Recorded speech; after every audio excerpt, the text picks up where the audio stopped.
आमच्याकडे उलटं असतं. देव संतांच्या मागे लागला, काहीतरी मागा काहीतरी मागा. आम्ही इतकं मागतो आणि कितीही दिलं तरी आमची झोळी कायम फाटकीच राहते. कारण आमचं मागणं आणि संतांचं मागणं याच्यामध्ये फरक आहे. आमचं मागणं हे लौकिकातलं मागणं आहे, प्रपंचातलं मागणं आहे. ऐहिकाचं मागणं आम्ही भगवंताकडे मागतो आणि मुळात संसार नश्वर आहे. आम्ही संसारातल्याच गोष्टी मागतो, त्यामुळे त्याही एक ना एक दिवस संपतात आणि वाट्याला येतं ते दुःख. चिरंतन शाश्वत सत्य हे संतांना उमगलं होतं. तुकोबराय एकदा नाही, दोनदा नाही, 3 वेळा ठामपणे सांगतात, सत्य तू सत्य तू सत्य तू विठ्ठला, का गादाविला हा जगदाकार. ब्रह्म सत्यं जगन मिथ्या हा शंकराचार्यांचा जगन्मिथ्यावाद प्रसिद्ध आहे. श्लोकार्धीन प्रवक्ष्यामि कथये ग्रंथकोटिभिः, ब्रह्म सत्यं जगन्मिथ्या जीवो ब्रह्मैव नापराः. आचार्यांनी आपल्या शिष्यांना सांगितलं, कोट्यावधी ग्रंथांमध्ये जे तत्वज्ञान मी तुम्हाला सांगितलंय, 4 वेद, 18 पुराण, उपनिषद, शास्त्र, या सगळ्याचा अर्क मी तुम्हाला सांगतो एका वाक्यात, ब्रह्म सत्यं जगन्मिथ्या. आणि तेच सत्य सोप्या शब्दामध्ये तुकोबराय आम्हाला सांगतात. पाहिली पुराणे, धांडोळीली दरुशने असा अधिकार संतांचा आहे.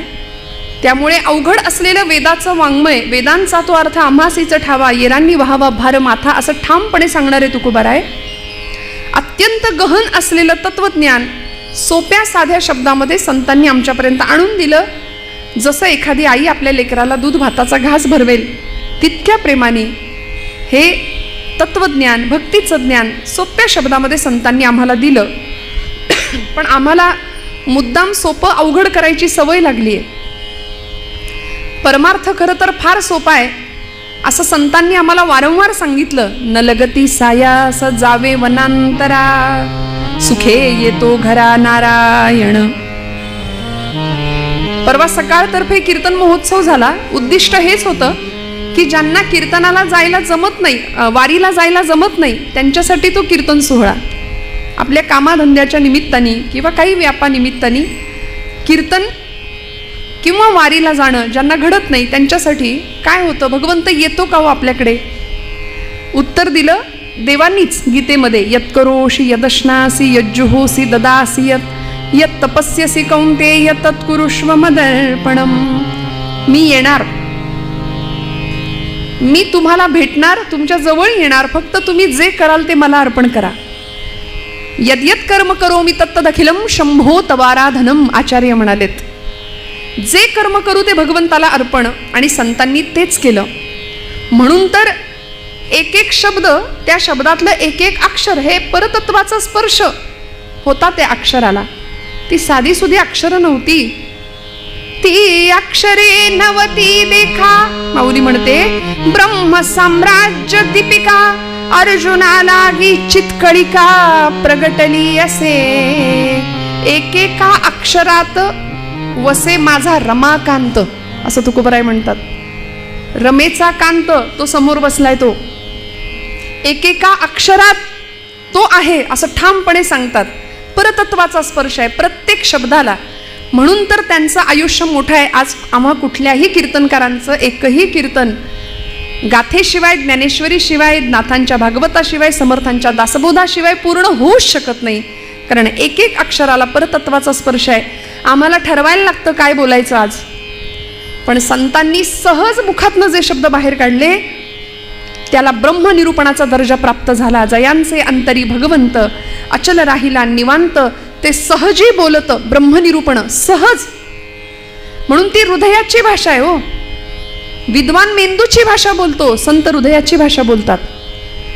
विद्वानाला अर्थ पाहून बोलावं लागतं, संत बोलतील त्याला अर्थ प्राप्त होतो. प्रत्येक शब्दाला अर्थ आहे. म्हणून तर 450 वर्षानंतर तुकोबरायांची गाथा, 750 वर्षानंतर ज्ञानोबांची ज्ञानेश्वरी आजही प्रत्येक मराठी माणसाच्या मनावरती, ओठावरती साम्राज्य करतायत. हे शब्द राज्य करतायत. एवढा दर्जा आणि एवढं आयुष्य आहे त्या काव्याचं, त्या शब्दांचं. तुमच्या आमच्या शब्दाला तितकी किंमत नाहीये. आपलं घरात सुद्धा कोणी ऐकत नाही अशी परिस्थिती आहे की नाही. आमचं नशीब 2 तास कीर्तन करायचं, निदान या गादीचा तो अधिकार आहे, अर्थात आमचा नाही. आम्ही त्या गादीवर उभे राहतो, कुठल्याही गादीला पाय लावला जात नाही. पण कीर्तनकाराचं भाग्य असं आहे की ही नारदांची गादी, पाय रोवून ठामपणे उभा राहू शकतो कीर्तनकार. ज्ञानोबा तुकोबांची केवढी कृपा आहे आपल्या सगळ्यांवरती, संतांवरती. 2 तास आपण सगळे आमचं ऐकता, हे आमचं भाग्य आहे असं म्हणावं लागेल. अलीकडे कुणी कुणाचं ऐकायला तयार नाही. शब्दांना किंमत नाही आपल्या. कारण आपण जर एखादं काव्य केलं तर सकाळी पेपरमध्ये छापून आलं तर ते संध्याकाळी भेळवाल्याकडे पुडी बांधायला जातं. तो पेपर, तो कागद, एवढंच आयुष्य आपल्या शब्दांचं, आपल्या काव्याचं. पण संतांचं काव्य असं होतं अजरामर. आचंद्र सूर्य जोपर्यंत आहेत तोपर्यंत संत वाङ्मय. पृथ्वी शेषाच्या मस्तकावर तरली असं म्हणतात, पण मी ठामपणे म्हणते पृथ्वी संत विचारांवर तरली आहे. कारण आम्ही भाग्यवान आहे, इथे संतांच्या विचारांचं सिंचन झालंय या भूमीमध्ये. 12व्या शतकामध्ये ज्ञानोबांनी ब्रह्मविद्येचा सुकाळ केला. इथं ये मराठीची ये नगरी ब्रह्मविद्येचा सुकाळू करी. मराठी भाषेचं देशिकार लेणं ज्ञानोबांनी 9000 ओव्यांच्या रूपात आमच्या समोर आणून दिलं. पुढच्या काळात तुकोबाराय गाथा निर्माण करतात, त्याच काळात समर्थ रामदास स्वामी शिवथर घळीमध्ये समर्थ त्या कल्याण स्वामींकडून दासबोधाचं सुंदर लिखाण करून घेतात की ज्यामध्ये व्यवहार आणि अध्यात्म या दोन्हीचं दिग्दर्शन, उत्कृष्टपणे मार्गदर्शन आम्हाला संतांनी केलं. आणि हे सगळे संत बघा ना, देवत संत रूपाने प्रत्येक कुळात अवतीर्ण झाले, प्रत्येक जातीत अवतीर्ण झाले. पण आम्ही अशी नतद्रष्ट माणसं आहोत. मी एक विधान कधी कधी करून जाते. 22 जानेवारी रोजी भारतामध्ये एक सुवर्णाक्षरांनी लिहून ठेवावा असा दिवस उजाडला. 22 जानेवारीचा 500 वर्षांचा प्रभूंचा वनवास संपला आणि साक्षात धर्माची मूर्त सिंहासनावर प्रतिष्ठित झाली, प्रभू रामचंद्र. काय घडलं हो? प्रभूंच्या प्रतिष्ठापनेनंतर मला असं वाटतं की भारत देशामध्ये 30 कोटी मुसलमान बांधव एकत्र आले, मुसलमान एकत्र आले. पण 500 वर्षांच्या एवढ्या सबंध काळामध्ये जातीपातीत विभागलेला हिंदू समाज एकत्र यायला तयार नाही. हे आत्ताच्या निवडणुकीवरनं आपल्याला कळलं. आम्ही कुठल्या पक्षाचे नाही, आपण धर्म आणि भागवत पक्ष या पक्षातले आहोत असं म्हणू. पण मला एकच सांगायचं आहे की जो साक्षात धर्म रूपामध्ये सिंहासनावर प्रतिष्ठित आहे त्याची आराधना संतांनी केली आणि त्या धर्माचं पालन, त्या भक्तीला शक्तीची जोड द्यावी याकरता सगळे संत अंतर्बाह्य कर चळले हो. धर्माचे पालन करणे पाखंड खंडण हेची आम्हा करणे काम बीज वाढवावे नाम, हे ध्येय होतं जीवनाचं. म्हणून तर जीवन असं सर्वांग सुंदर परिपूर्ण होतं की आता त्या जीवनामध्ये कुठल्या गोष्टीची अपेक्षा नव्हती, आस नव्हती. म्हणून आमचं जीवन आणि संतांचं जीवन याच्यामध्ये फरक आहे. आमच्या जीवनामध्ये आशा, तृष्णा, इच्छा, वासना संपतच नाहीत, अखंड चालू आहे, अखंड. किती धावतो आम्ही. माझ्या गुरुजींचं, परमादरणीय काणेबुवांचं फार सुंदर पद आहे. किती धावसी उपास पोटी मृगापरी त्या तृषार्थ तू. इतकी धावाधाव चालू आहे, सकाळी उठल्यापासून रात्री झोपेपर्यंत. एखादा हरिण, मृग जसं त्या पाण्याच्या शोधात फिरत राहतं, ते मिळत काही नाही, तशी आमची धावाधाव चालू आहे. किती धावसी उपास पोटी मृगापरी. कोण तू, कोठील तू रे, कसा जगी आलास तू. किती दिवसांचा निवास येथे, देशी का विश्वास तू. काही खात्री आहे, काही गॅरंटी कार्ड येताना घेऊन आलोय का हो. प्रत्येक वस्तूची एक्सपायरी डेट ठरलेली असते ना. आपण बाजारातून कुठलीही वस्तू आणा, त्याचं लाईफ ठरलेलं आहे. तसं याही वस्तूची एक डेट ठरलेली आहे, दिवस, वेळ, वार, तारीख निश्चित आहे. कुठल्याही प्रकारचा शाश्वती नाहीये या देहाची, या जीवनाची. मग तरी सुद्धा ही आसक्ती कधी संपणार, ही आस आमची कधी कमी होणार. संतांना आमची काळजी वाटली म्हणून खरं तर काय मागावं याचा वस्तुपाठ मागणीच्या रूपाने संत ठेवतात आमच्या समोर. वास्तविक त्यांना मागायची काहीच गरज नाहीये, पण आम्हाला कळावं देवाकडे काय मागायचं असतं. म्हणून ज्ञानोबांनी सुद्धा जगाच्या पाठीवर कुणीच नाही मागितलं असं उदात्त मागणं मागितलं पसायदानाच्या रूपाने. जे खळांची व्यंकटी सांडो तया सत्कर्मी रती वाढो. भूता परस्परे पडो मैत्र जीवांचे. देणारा तितक्याच ताकदीचा होता, मागणाराही तेवढ्याच ताकदीचा. असं उदात्त मागणं मागितलं. नामदेवांचं पसायदान प्रसिद्ध आहे. अकल्प आयुष्य भावे तया कुळा, माझी या सकळा हरीच्या दासा. कल्पनेची बाधा न हो कोणी काळी, ही संत मंडळी सुखी असो.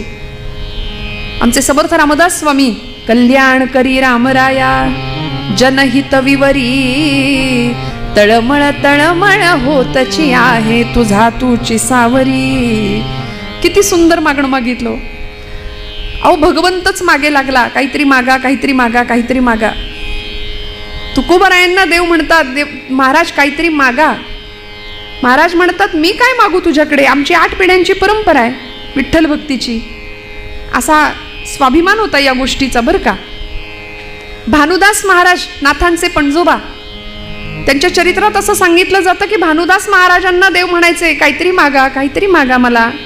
देवच मागे लागला, काहीतरी मागा मागा म्हणून. भानुदास महाराजांचं सामर्थ्य भक्तीचं असं होतं, ते म्हणाले देवा मला काही नको, तुलाच काही हवं असेल माझ्याकडून तर माग. याला म्हणायचं भक्त. तुलाच काही हवं असेल तर घे मागून. आपल्याला जमेल का असा ॲटिट्यूड देवाला दाखवायला? नाही ना. भानुदास महाराज म्हणले तुला काही हवं असेल तर माग. आणि देवानी मागितलंय. चरित्रात उल्लेख आहे, भानुदासाचे कुळी महाविष्णूचा अवतार. भानुदासांना स्वतः भगवंत सांगतात की मला तुझ्या कुळात जन्माला येण्याची परवानगी द्या. आणि मग नाथांचा अवतार आहे. नाथ हे महाविष्णूचा अवतार आहेत. नाथांचा जन्म आहे भानुदासांच्या कुळात. तसं तुकोबारायांच्या मागे लागावं देवांनी. महाराज म्हणले माझ्या वडिलांची मिराशी गा देवा, तुझी चरणसेवा पांडुरंगा. मिरास हा शब्द कॉन्व्हेंटच्या मुलांना कळत नाही. आता आम्ही इतकी इंग्रजीचा आमच्यावर प्रभाव आहे की मिरास हा शब्द, मिरास ॲसेट, संपत्ती, वारसा हक्क या शब्द अर्थाने वापरला जातो बरं का. मिरास आमच्या वाडवडिलांकडून मिळालेला हा वारसा आहे, ही ॲसेट आहे आमची, तुझी चरण सेवा करणं. आणि मी माझ्या पदरचं नाही, गाथेत शब्द आहे तुकोबारायांचा. कारण महाराजांची पिढ्यांची परंपरा अशी दिव्य होती की कुणीच काही मागितलंच नाही देवाकडे, कुणीच काही मागितलं नाही. आपल्या बाबतीत शोधावं लागेल असं माणूस आपल्या पिढ्यांमध्ये किंवा आपल्या बाबतीत की मागत नाही. आम्ही सदैव मागतो. पण तुकोबारायांच्या कुळामध्ये 8 पिढ्यांमध्ये विश्वंभर बाबा त्यांचे 8वे पूर्वज होते. त्यांच्यापासून म्हणजे अगदी तुकोबारायांच्या वडिलांपर्यंत, बोल्लोबांपर्यंत, आई कनकाईपर्यंत कुणीच नाही मागितलं. बोल्लोबा असे महाराजांच्या त्या पंढरपुरामध्ये जायचे, राऊळामध्ये पांडुरंगाच्या समोर उभे राहायचे. आणि चरित्रात वर्णन आहे, अजिबात पदरच्या गोष्टी नाही.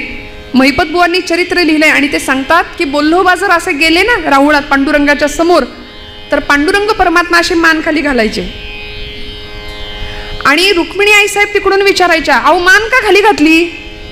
ते म्हणायचे, अगं बघितलं नाही का सावकार दारात आलाय, आणि सावकार दारात आला की कर्जदारांनी मान खालीच घालायची असते. दिवाळखोर नारायण त्याला बहुतांचे ऋण असं म्हटलंय. हा नामाचा सावकार आहे. या लोकांचं माझ्यावर इतकं ऋण आहे. हे कोण म्हणतंय? साक्षात परब्रह्म पांडुरंग परमात्मा. या लोकांचं माझ्यावर इतकं ऋण आहे की यांनी मला काही कधी मागितलंच नाही. म्हणून पुढच्या कुळात तुकोबारायांच्या मागे लागले, काहीतरी मागा, काहीतरी मागा, माझ्या इच्छेकरता मागा. महाराज म्हणले, देवा मी तुला काय मागू, तुझे चरण आमच्याकडे गहाण आहेत. हे महाराजांचे शब्द आहेत. तू मला काय देणार? तूच आमच्या घरी गहाण आहे, तुझे चरण आमच्या घरी गहाण आहेत. म्हणून तर भक्ताचे ऋण भगवंतावर चढत गेले आणि ते ऋण फेडण्याकरता भगवंत वेळोवेळी आला. आपण काल ऐकलं मोरोपंतांची आरी आहे, ऋण तरी मुठभर पोहे त्याच्या व्याजात हे मनगरी ती, मुद्दलात मुक्ती देणे ही कोण्या साहुकारीची रीती. व्याज भक्तीचं ऋण इतकं वाढलं की व्याज म्हणून दिली सुवर्णाची नगरी. म्हणले मुद्दल कुठं गेलं? मुद्दल म्हणून मुक्तीच देऊन टाकली. असं आहे देणं भगवंतांचं. देव उदार देता न म्हणे थोडे फार, इतकं दिलं इतकं दिलं. तुकोबाराय म्हणतात मला काही नको, तरी पण देव ऐकायलाच तयार नाही. नाही, माझ्या इच्छेकरता महाराज काहीतरी मागा तुम्ही.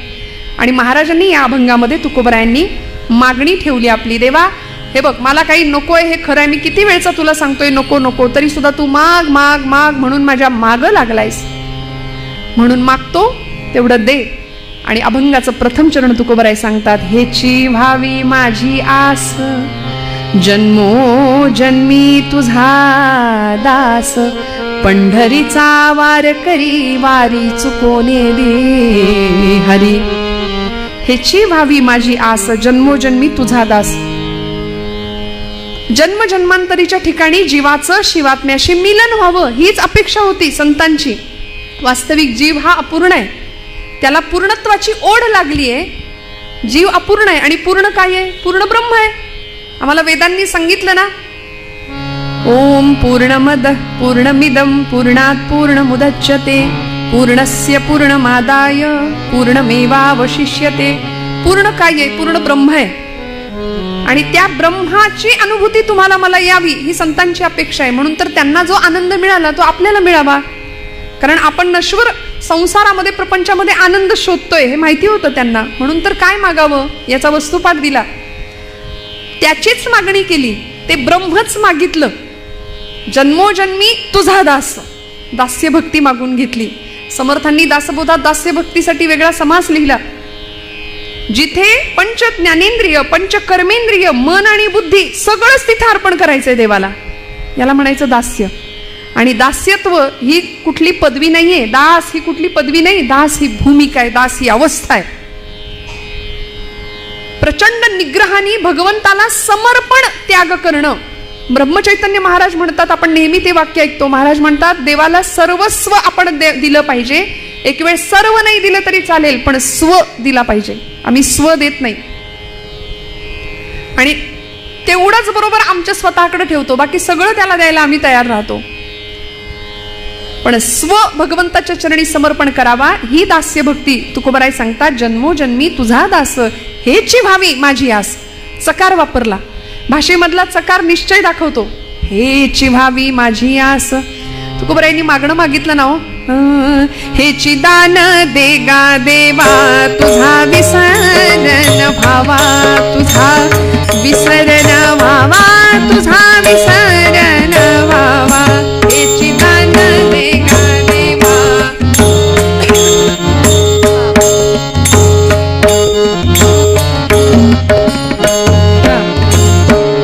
गुणगायीन आवडी, गुणगायीन आवडी, हेची माझी सर्व जोडी. गुणगायीन आवडी, हेची माझी सर्व जोडी, हेची माझी सर्व जोडी, हेची माझी सर्व जोडी.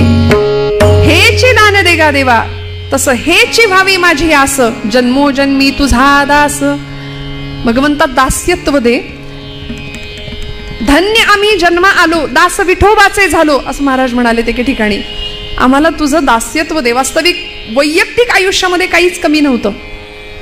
मागायचंच असतं तर प्रपंचातलं सुख संपत्ती ऐश्वर्य धन मागता आलं असतं की नाही? काय कमी होतं संतांकडे? तुकोबरायांच्या चरित्रात जर पाहिलं आपण तर एक काळ असा होता की तुका शेठ म्हणायचे लोक, घरात रांगा असायच्या घेणाऱ्यांच्या. प्रचंड श्रीमंती, कनकाई आई सोन्याचं सलकडं हातात घातल्याशिवाय बाहेर पाठवत नव्हत्या तुकोबांना. पण दुष्काळ आला, 12 वर्ष अखंड पडलेला, आणि त्या दुष्काळाने सगळं नेलं. महाराज म्हणतात, बरे झाले देवा निघाले दिवाळे, बरी या दुष्काळे पीडा केली. बरं झालं. संसाराचे चटके ज्याला सहन करायला मिळतात ना, तो परमार्थात टिकतो. इकडं सगळं सुख आहे आणि मग इथे येत नाही. खरं सांगू का, एक वाक्य मी सांगून जाईन. वेदना आम्हाला भगवंताकडे नेते. वेदना भगवंताच्या जवळ राहायला मदत करते.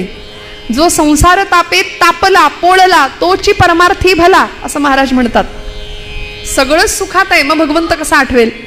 तुकोबराय बरं झालं म्हणतात, संसाराची ही माझ्या दुर्दशा झाली, देवा बरं झालं. पण असे तुकोबराय पांडुरंगाला किती मानतात. अशा 12 वर्ष पडलेल्या दुष्काळामध्ये अन्न पाण्यावाचून माणसं गुरंढोरं मरतायत. आणि अशा वेळी महाराजांच्या दारामध्ये एखादी जख्ख 80 वर्षाची म्हातारी येऊन उभी राहायची. ठिकठिकाणी फाटलेलं लुगडं आहे आणि सकाळची वेळ. महाराजांची दुसरी पत्नी जिजाई, आवली म्हणायचे आवडीने तिला. आणि आवलामाई म्हणजे साधं काम नव्हतं, त्या सांभाळत सुद्धा होत्या तुकोबरायांना. पण माझ्या संसाराचं पार वाटोळ करून टाकलं त्या काळतोंड्यांनी, म्हणून पांडुरंगाशी वैर होतं. नाम अखंड भगवंताचंच मुखात येत होतं त्या निमित्ताने. आऊलामाई स्नानाला गेलेत मोरीमध्ये आणि तुकोबरायांच्या घराच्या दारामध्ये ती 80 वर्षाची जख्ख म्हातारी उभी आहे.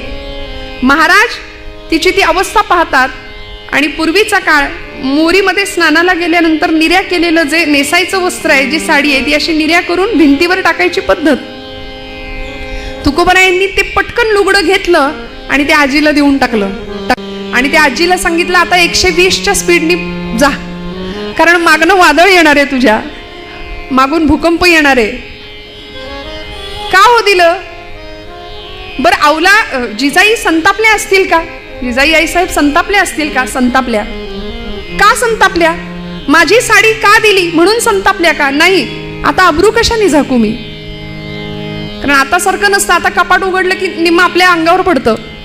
साड्यांचं कपाट आता उघडलं की आपल्याच अंगावर पडतं की नाही सगळ्या साड्या. तसं नव्हतं हो. एक काठीवर एक अंगावर, प्रचंड दारिद्र्य अशी अवस्था. मी आता अब्रू कशाने झाकू? आणि या प्रसंगात वर्णन केले चरित्रकारांनी की इथे पांडुरंग परमात्म्यांनी आपला पितांबर आवलीला लाज झाकायला दिलाय.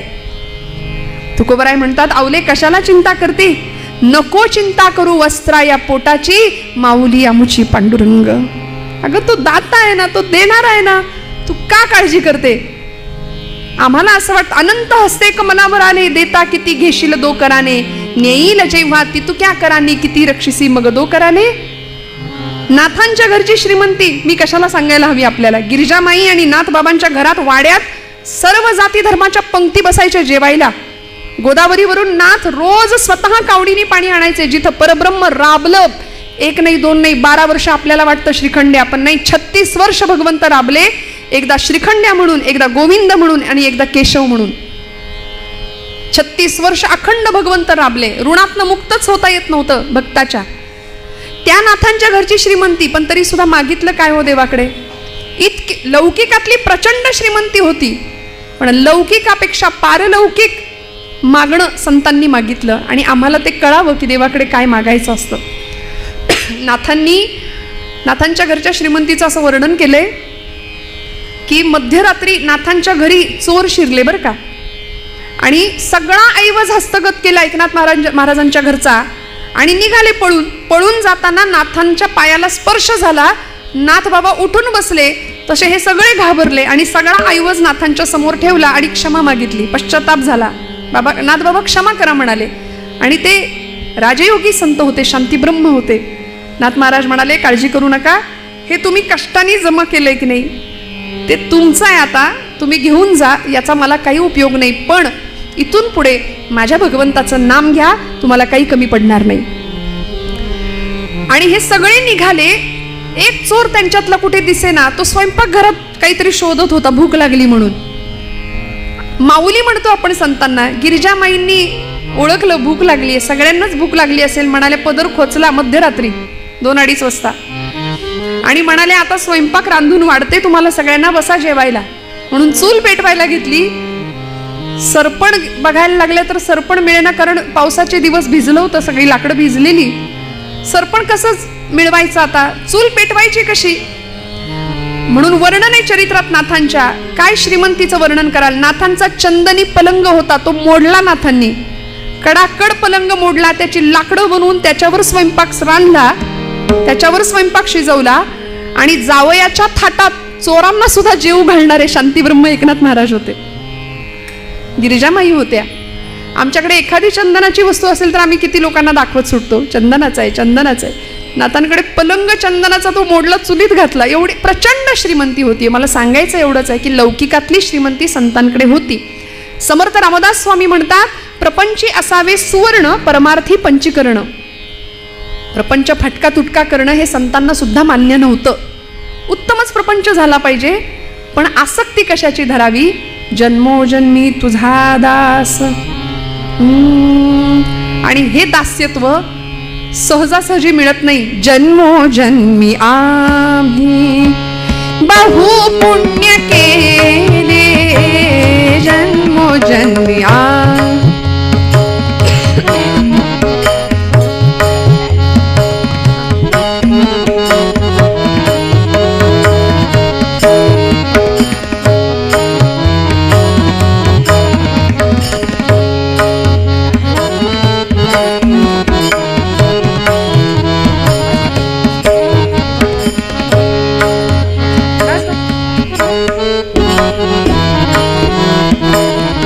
जन्मोजन्मी आम्ही, जन्मोजन्मी आम्ही बहु पुण्य केले, तेव्हा या विठ्ठले, तेव्हा या विठ्ठले कृपा केली, जन्मोजन्मी आम्ही, जन्मोजन्मी आम्ही, जन्मोजन्मी आम्ही. अनंत जन्मीचं पुण्य असावं लागेल, सहस्र जन्मा ओळगी जे एक वेळ मुखासी यावया, तेव्हा भगवंत प्रसन्न होतो, कृपा करतो. मी असं म्हणते आपल्या सगळ्यांचं सुद्धा भाग्य आहे, म्हणून आपली पावलं या मंदिराकडे वळली किंवा वळतात. जन्मोजन्मी आम्ही बहुपुण्य केले, तेव्हा या विठ्ठले कृपा केली. तुकोबराय म्हणतात आम्ही भाग्यवान आहोत देवा, मला खरं तर प्रपंचातलं लौकिकातलं काही नको, द्यायचंच असेल तर हेची व्हावी माझी आस, जन्मोजन्मी तुझा दास, पंढरीचा वार करी, वारी चुकोने दी हरी. त्या पंढरपूर नावाच्या त्या जंबूद्वीपावाजी वसलेल्या त्या गावामध्ये तो तिथला मोकाशी पाटील त्याला म्हटलंय, अभंग आहेत संतांचे, पंढरीचे भूत मोठे, आल्या गेल्या झडपी वाटे. तिथे जाणाऱ्या माणसांवरती तो झडप घालतो, असं ते भूत आहे म्हणाले पंढरीचं. बरं दिसायला सावळं आहे, काळ्या आहे ते परब्रह्म, ज्याचा विकारांवर विजय आहे, असा तो सावळा, 6 विकारांना ज्यांनी आत वळवलंय असा तो पांडुरंग परमात्मा. काय वर्णन केलं? मृत्यू लोकी एक नगरा, त्याचे नाव पंढरपूर.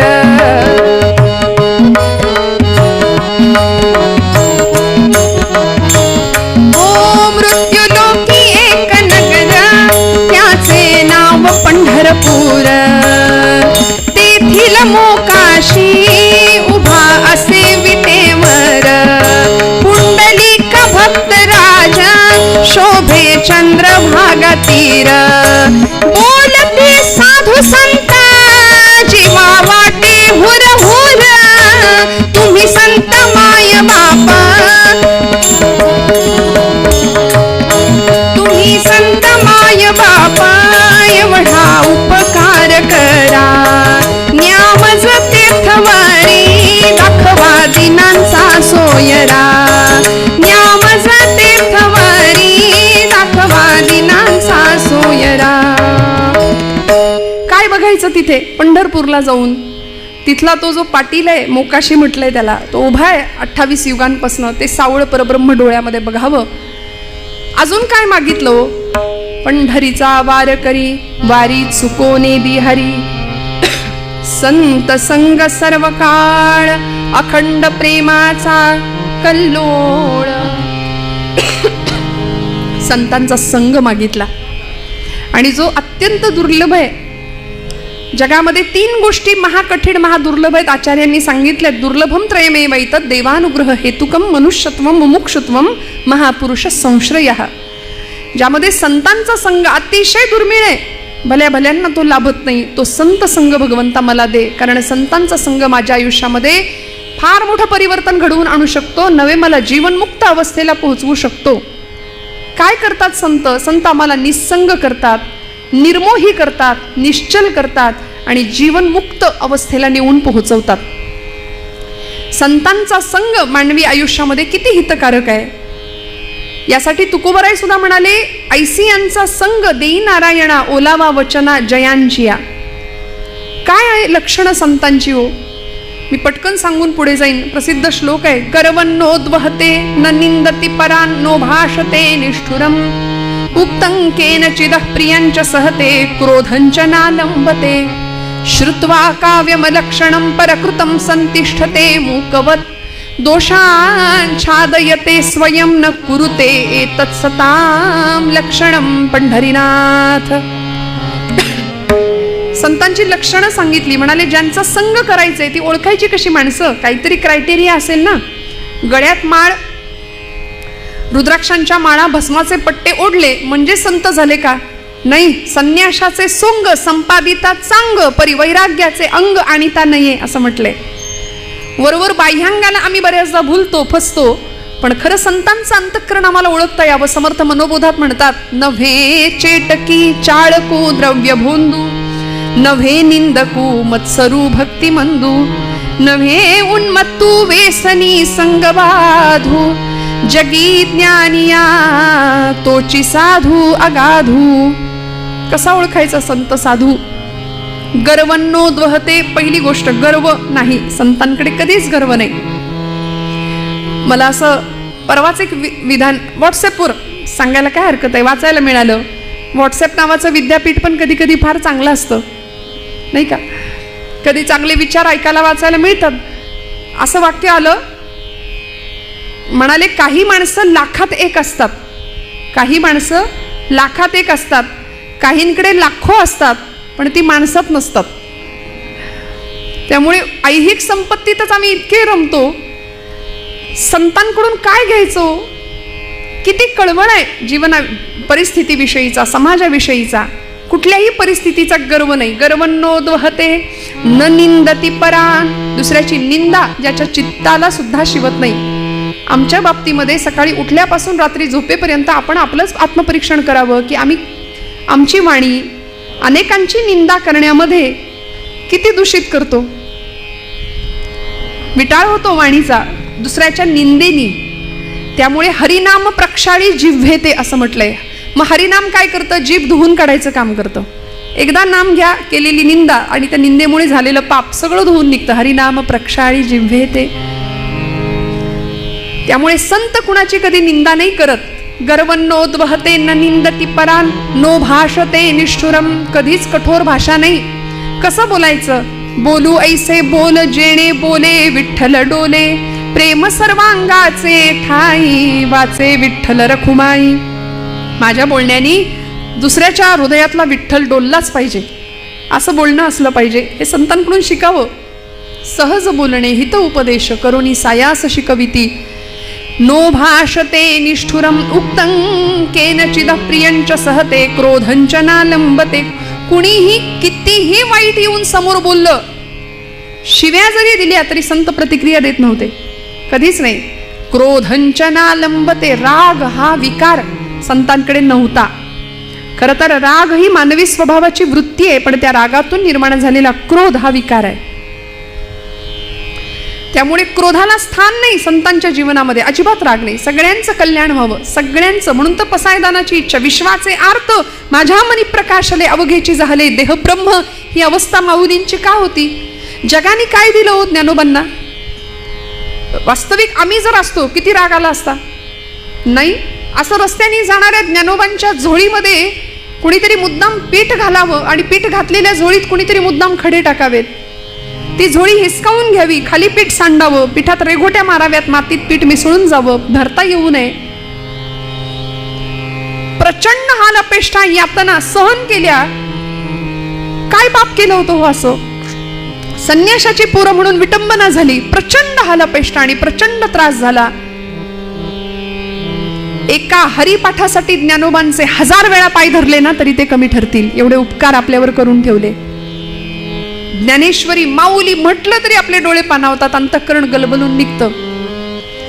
समाजाने इतकं दिलं, इतकी निंदा, इतकी अवहेलना, तरी सुद्धा क्रोधंचना लंबते, श्रुत्वा काव्यमलक्षणं परकृतं संतिष्ठते मूकवत, दोषांच्छादयति स्वयं न कुरुते एतत्सतां लक्षणं. प्रतिक्रिया देत नाहीत समाजाला. शांतपणे बसून राहावं, निर्जन ठिकाणी जावं. आज समाजामध्ये वावरणारे, स्वतःला स्वघोषित संत म्हणवणारे भरपूर मंडळी आपल्याला दिसत आहेत. मी गमतीने असं म्हणते, गळ्यामध्ये माळ असते, माळेला मणी 108 असतात, काहींकडे तेवढ्या खोड्या सुद्धा असतात. वर्तन तसं नाही. गळ्यात माळ असली की माळेबरोबर पथ्य आलं. गळा माळ शोभे आत्मरूप शांती. पथ्य आहे पहिलं. जेणे विठ्ठल मात्रा घ्यावी तेणे पथ्य सांभाळावी. गळ्यात माळ आली की आतमध्ये शांतता आली पाहिजे. भक्तिभाव दोन्ही धरू टाळ हाती, टिळा विरक्तीचा कपाळास न्यालो, आम्ही विठ्ठलाच्या भजनात न्हालो. असा भाव प्रत्येकाच्या अंतःकरणात निर्माण व्हावा, हे संतांकडून मिळावं. म्हणून संत संग सर्व काळ, अखंड प्रेमाचा कल्लोळ. आणि मग चंद्रभागे स्नान, तुका मागे हेची दान. चंद्रभागेचं स्नान मागितलं आणि अशी मागणी तुकोबराय आजच्या अभंगात करतात.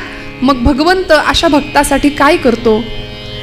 पंढरपूरला जरी नाही गेलं तरी सुद्धा भगवंत किती कृपा करू शकतो एखाद्या भक्तावरती, की ज्याची एकच आस आहे, जन्मोजन्मी तुझा दास. त्या भक्तासाठी काय करतो उत्तर रंगामध्ये बघूया. पंढरपूरमध्ये सगळ्या संतांची मांदियाळी जमली आहे बरं. आषाढी एकादशीचा दिवस जवळ येऊन ठेपलाय. 15-20 दिवसांपासून अखंड चालणारे वारकरी, दिंड्या पताकांचा भार, सगळे वैष्णव नाचत नाचत नाचत भगवंताचं भजन करत करत करत पंढरीच्या दिशेने वाटचाल सुरू आहे. आणि पंढरपुरातला सोहळा काय, त्या पंढरीचं वर्णन करावं? नामदेव महाराज म्हणतात, आधी पंढरपूर आहे आणि मग वैकुंठ नगरी आहे. आणि पंढरपुरामध्ये असं आहे, आपल्या सगळ्यांना माहिती आहे, भगवंत आणि आईसाहेब रुक्मिणी माता एकत्र नाही, एका खोलीत, नाही का? पलीकडून आईसाहेबांनी हळूच पांडुरंग परमात्म्याला, आपल्या पतिदेवांना विचारलं, का हो एवढा सगळा लाखोंचा समुदाय येतोय तुमच्याकडे, या सगळ्या पंढरपूरच्या या आषाढीच्या गर्दीमध्ये, या यात्रेमध्ये सगळे हौशे गौशे नवशे, नाही का, सगळे असतात. मग सगळ्यांना तुम्ही वैकुंठाला पोहोचवणार का? वैकुंठाची गती सगळ्यांना मिळणार का? केवढं ट्रॅफिक जाम होईल तिथे, किती गर्दी होईल, एवढी सगळी मंडळी तिथे वैकुंठात मावणार का, बसणार का, सगळ्यांना वैकुंठ प्राप्त होणार का? असं कोणी विचारलं? रुक्मिणी आईने विचारलं भगवंतांना. भगवंत हसले, म्हणाले, रुक्मिणी तुला कोणी सांगितलं पंढरपूरला आला म्हणजेच वैकुंठाला प्राप्त झाला किंवा तो त्यांनी मला प्राप्त केलं? असं नाही. मीच भगवद्गीतेत सांगितलंय, यत करोषि यदश्नासी यज्जुहोसी ददासी यत यत तपस्यसी कौंतेय तत् कुरुष्व मदर्पणम. तू जे जे कर्म करशील ते मला अर्पण करण्याच्या भावनेने कर, मी तुझ्या जवळ आहे. ठाईच बैसोनी करा एक चित्त, आवडी अनंत आळवावा. मी त्या भक्ताजवळ पोहोचतो. प्रत्येकालाच पंढरपूरला येता येतं असं नाही. शारीरिक आधिव्याधी आहेत, अडचणी आहेत. पण मग असा कोणी भक्त आहे का हो देवा, की जो पंढरपूरला कधीच येत नाही? आहे ना, म्हणाले. जायचं का आपण तिकडे? जाऊया ना, म्हणाल्या. आणि भगवंत म्हणाले, मी त्या भक्ताचं तुला दर्शन घडवतो रुक्मिणी, चल. फार लांब नाही जावं लागणार. पंढरपूर पासून जवळच असलेल्या एका गावामध्ये भगवंत आईसाहेबांना घेऊन आले आणि कानावर शब्द पडले, कांदा मुळा भाजी, कांदा मुळा भाजी, कांदा मुळा भाजी, कांदा मुळा भाजी, कांदा मुळा भाजी.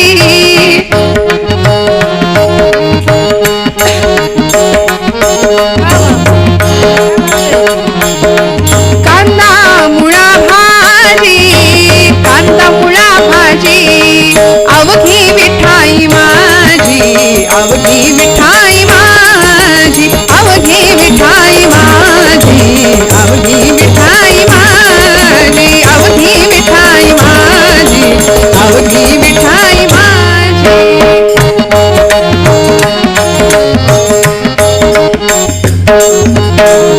लसूण मिरची कोथिंबिरी, लसूण मिरची कोथिंबिरी, अवघा झाला माझा हरी, अवघा झाला माझा हरी. कांदा मुळा भाजी, कांदा मुळा भाजी, कांदा मुळा भाजी, कांदा मुळा भाजी, अवघी विठाई माझी, अवघी विठाई माझी, अवघी विठाई माझी, अवघी विठाई माझी, अवघी विठाई माझी, अवघी विठाई माझी. सावत्याने केला मळा, विठ्ठला पायी रोविला गळा. कांदा मुळा भाजी, कांदा मुळा भाजी. हा आवाज ऐकला, कुठे आले होते हो? पंढरपूर पासूनचं असलेलं गाव आमच्या जुन्या कीर्तनकारांनी साखी वृत्तामध्ये वर्णन केलं. अरण गावचा भक्त सावता. गावाचं नाव अरण भेंडी, पंढरपुरापासून जवळ असलेलं गाव. आणि त्या गावचा सावता माळी नावाचा भगवंतांचा भक्त सावतोबा. जातीने माळी आहे. मी म्हटलं ना, भगवंतांनी प्रत्येक कुळात प्रत्येक जातीत जन्म घेतले, पण दुर्दैव आमचा, आम्ही संतांना जातीत वाटलं. संत वाटून घेतले, हे आमचे ते तुमचे. संतांना आम्ही जातीत वाटलं, आम्ही मातीत जाणार एवढं नक्की. काय सावतोबांचा अधिकार होता? अरण गावचा भक्त सावता. अरण गावचा भक्त सावता. माळी धन्य झाला हो. माळी धन्य झाला जयाने वनमाळी मोहिला. जयाने वनमाळी मोहिला हो.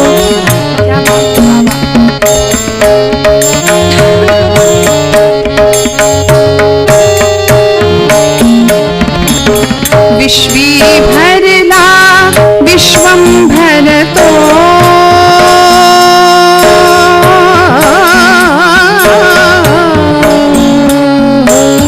विश्वी भरला विश्वंभर तो.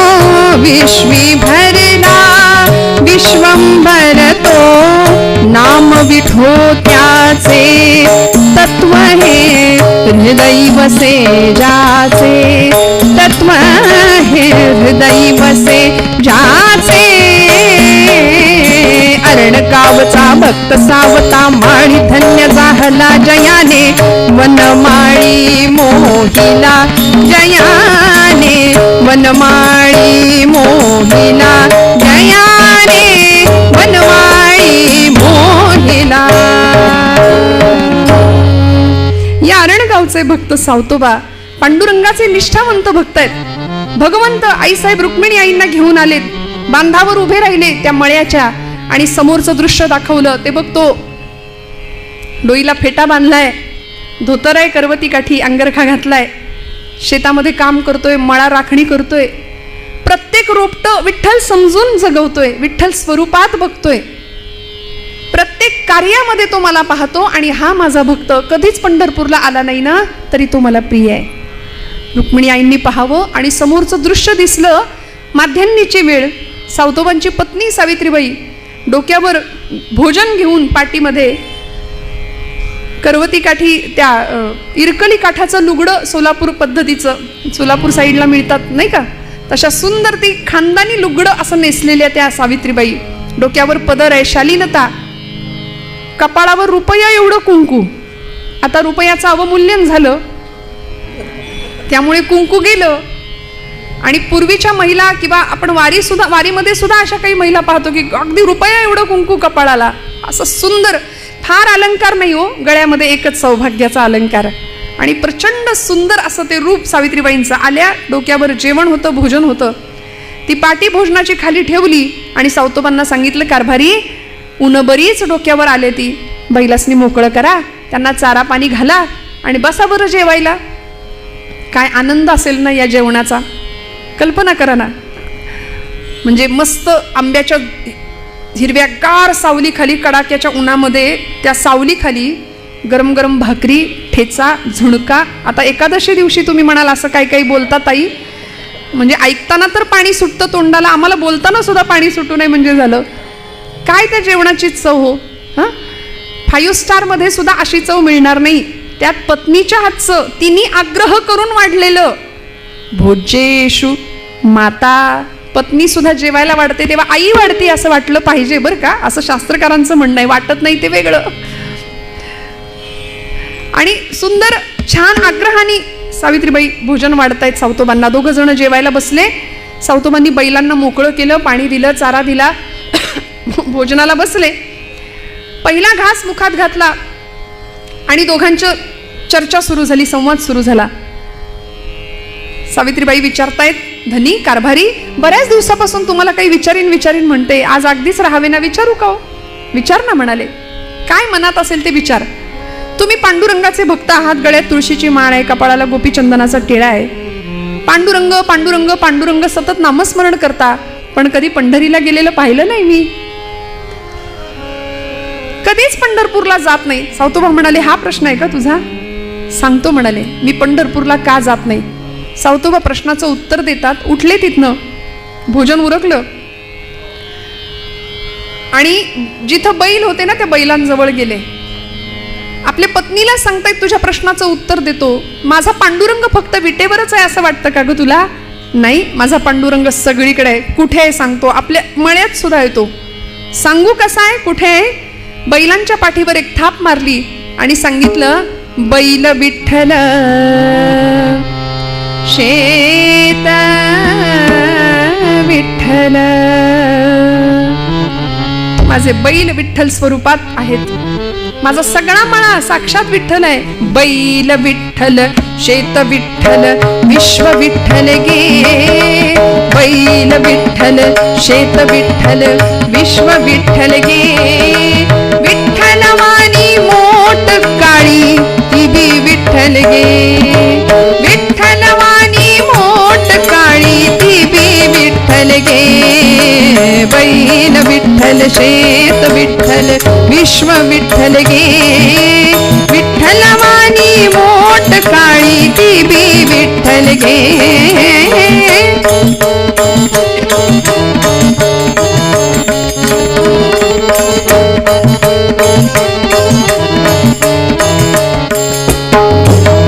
पोपट राघू मोर मैना चिमणी विठ्ठल गे.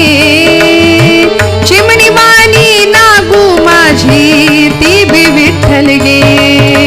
वृक्ष विठ्ठल वापी विठ्ठल वेली विठ्ठल गे.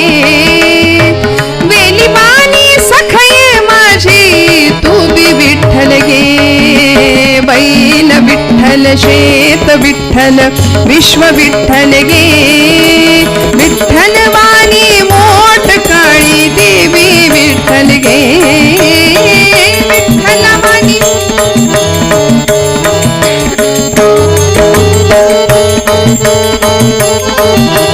देवी विठ्ठल गे.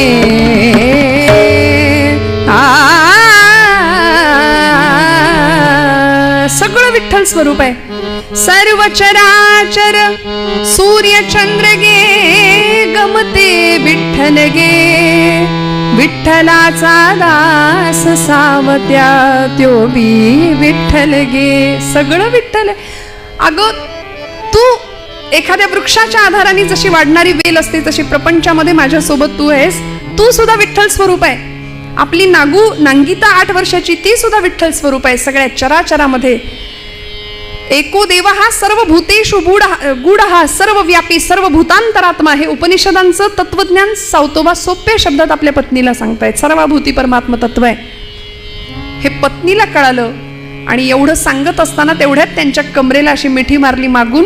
8 वर्षाची त्यांची नांगिता नागू नावाची मुलगी धावत आली. म्हणाली, बाबा बाबा, आमच्या शेजारच्या मळ्यातल्या माझ्या सगळ्या मैत्रिणी आता आषाढीला पंढरपूरला चालल्यात. बाबा आपण पण जाऊया ना पंढरीला. आता पत्नीला सांगितलेलं तत्वज्ञान या मुलीला कसं कळणार, म्हणून तिच्या भाषेत सावतोबा सांगतात, नागू अगं वेडे, आपण पंढरपूरला जात नाही ग. बाबा का नाही जातो? आपण जात नाही कारण हा जो मळा आपण राखतो की नाही, हा मळा पांडुरंगाचा आहे. काय सुंदर शिकवावो. कुळी कन्या पुत्र होती जे सात्विक तयांचा हरिख वाटे देवा. काय संस्कार असावेत. आपण सगळं जमवतो, इतकं जमवतो इतकं जमवतो, पण हे सगळं त्याचं आहे हे आपल्याला कधी कळणार. हा सगळा मळा पांडुरंगाचा आहे हे सावतोबा नागूला सांगताय. आपण त्याचं कुळ म्हणून काम करतो. सावतोबांना नागू हुशार होती. ती म्हणाली, बाबा कुळ म्हणून काम करतो तर मग आपला मालक झाला तो. हो आपला मालक आहे तो, तसा तर तो जगाचा मालक आहे. मग येत नाही कधी खंडणी वसूल करायला. वाटा मागायला, हिस्सा मागायला आलं पाहिजे ना त्यांनी. आता प्रश्न पडला सावतोबांना. सावतोबा म्हणाले, नागू येईल बर का, पांडुरंग येईल. तू बोलाव, तू बोलावलंस की तो येईल. सावतोबांच्या मुखातनं साक्षात परमात्मा बोलून गेला, तू बोलाव भगवंत येईल. त्या 8 वर्षाच्या लेकरांनी मनावर घेतलं बरं का. त्या 8 वर्षाच्या लेकरांनी तेवढंच मनावर घेतलं आणि ठरवलं पांडुरंग मळ्यात आला पाहिजे, पांडुरंग मळ्यात आला पाहिजे. म्हणून पट पट पट पट परकर पोलक्यातली ती मुलगी परकराच्या ओच्यामध्ये पटापट भाजीच्या पेंड्या बनवून अशा घेतल्या आणि दिंड्या निघाल्या होत्या पंढरीच्या दिशेने.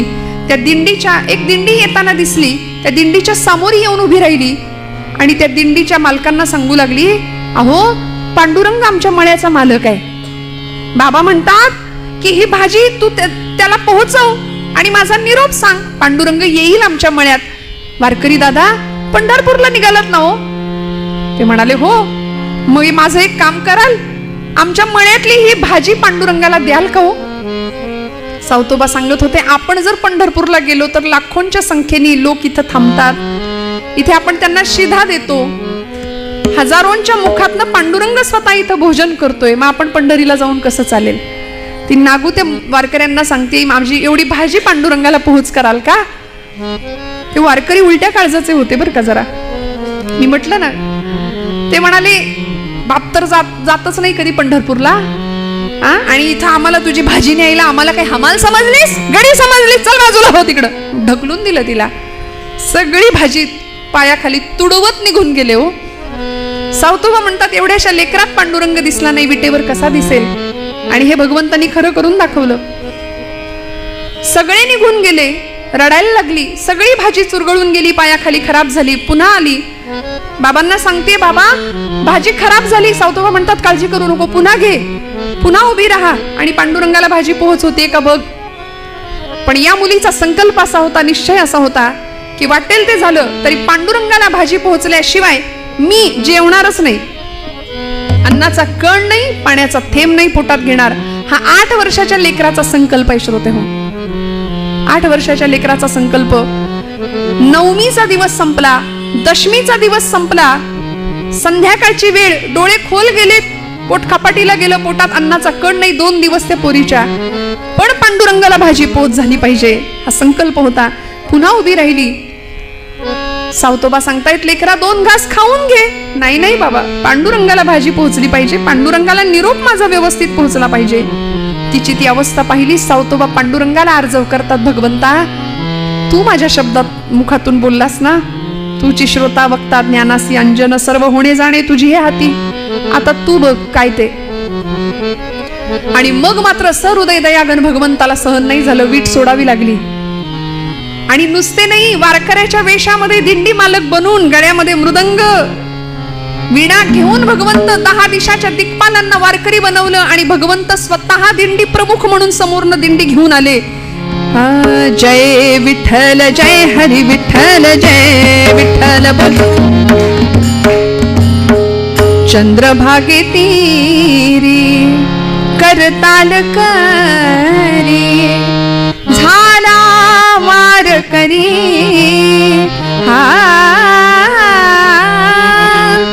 झाला वारकरी, रंगला भजनी हा श्री हरी, रंगला भजनी हा श्री हरी, रंगला भजनी हा श्री हरी.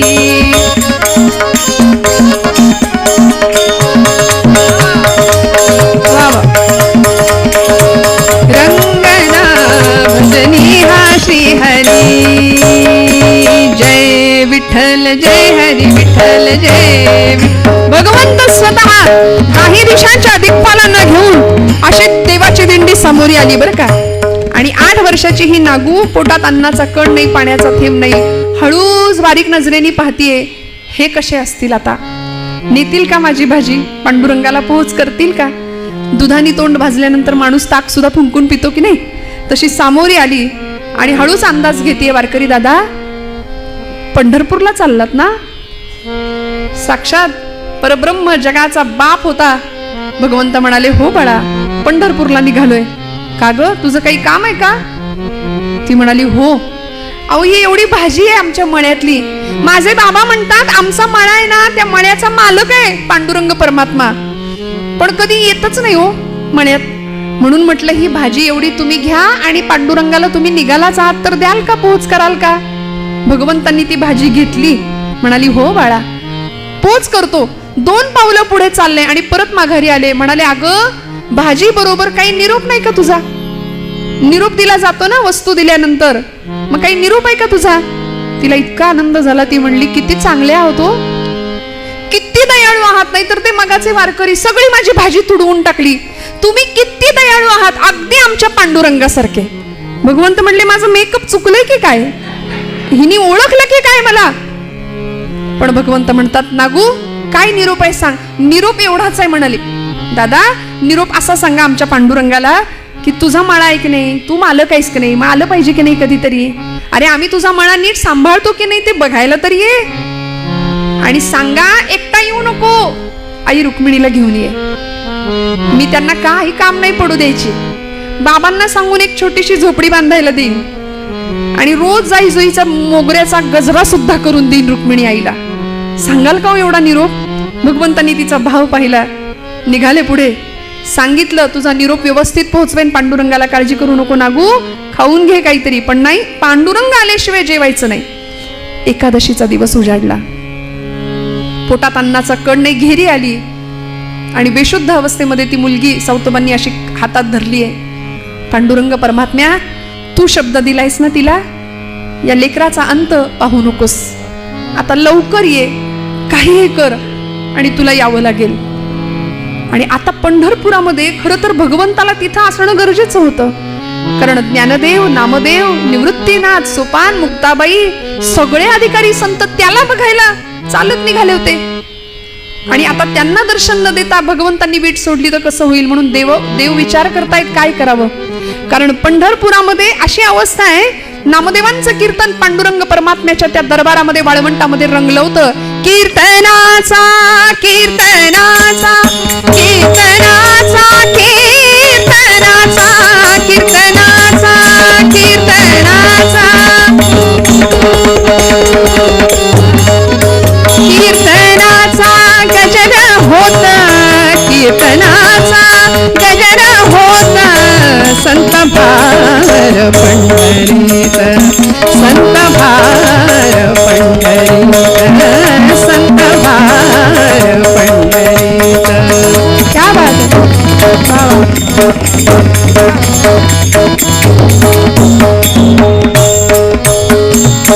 तेथ असे देव उभा, तेथ असे देव उभा, जैसी समचरणाची शोभा, जैसी समचरणाची शोभा, चरणाची शोभा, संत भार पंढरीत, संत भार पंढरीत, संत भार पंढरीत, संत भार पंढरीत. सगळ्या संतांची मांदियाळी पंढरपूरमध्ये आहेत. आणि आता ज्ञानदेव, नामदेव, निवृत्तीनाथ पांडुरंगाच्या समोर उभे आहेत. सगळे नमस्कार करून माघारी जात आहेत. पण ज्ञानदेवादी अधिकारी संतांना कळलं की विटेवर देव आहे पण चैतन्य नाहीये. नामदेवांनी विचारलं, ज्ञानदेवा कुठे गेले असतील? पांडुरंग परमात्मा कधीच जात नाही पंढरपूर सोडून, आणि कुठे गेले असतील? ज्ञानदेव दादा हसले आणि म्हणाले, न येणाऱ्या भक्ताकडे.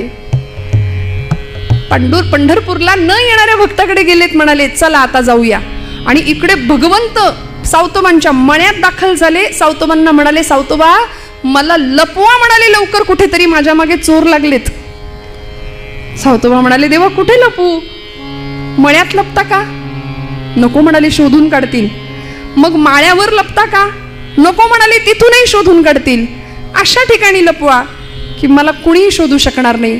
सावतोबा सद्गतीत झाले. भगवंतांनी नागूची अवस्था पाहिली. स्वतः तिच्या मुखात पाणी घातलं, सांगितलं, नागू ओठ, मी आलोय, तुझा निरोप मला पोहोचला. नागूने डोळे किलकिले केले आणि म्हणाली, काय म्हणालात देवा? पांडुरंग आलात? आणि हे काय, रुक्मिणी कुठे? रुक्मिणी आई साहेब कुठे? निरोप नीट पोहोचला नाही का तुमच्यापर्यंत? भगवंत म्हणतात, अगं कुठली रुक्मिणी, कुठलं काय, मला आधी लपवा. म्हणाले, चोर लागलेत माझ्या मागे. सावतोबा म्हणाले, भगवंता माझ्या या हृदया व्यतिरिक्त तुम्हाला लपवायला माझ्याकडे दुसरी जागा नाही. सावतोबांनी काय केलं? एक छान धारधार विळा घेतला, त्यांनी आपलं हृदय छाती चिरली, असं कथा आपल्याला सांगते. आता आपण सुद्धा जर असं घरी गेल्यावर आज केलं तर जमेल का हो आपल्याला?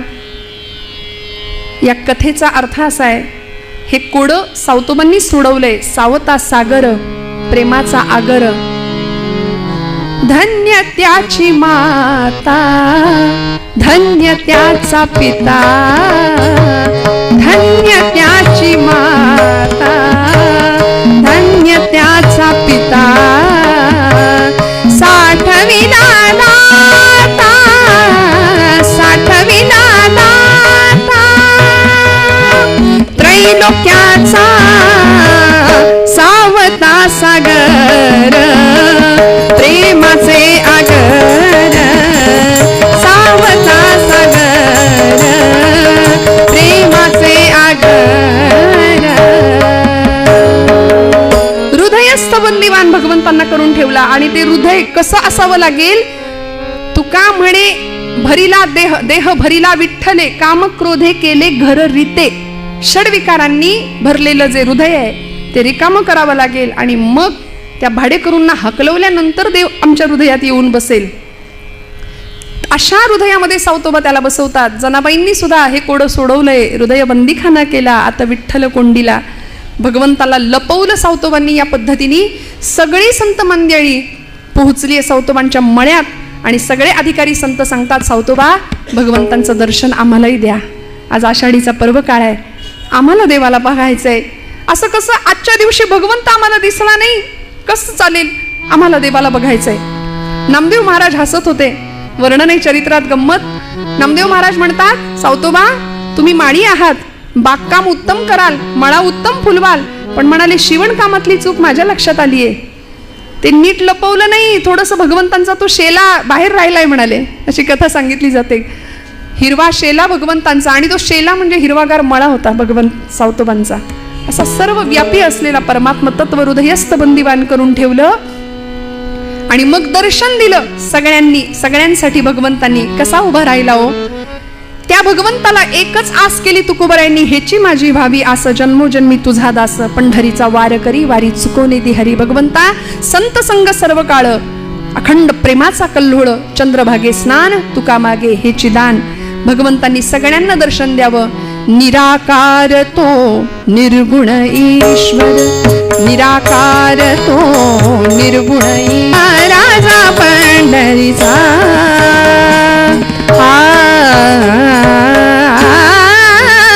हेची व्हावी माझी आस, हेची व्हावी माझी आस,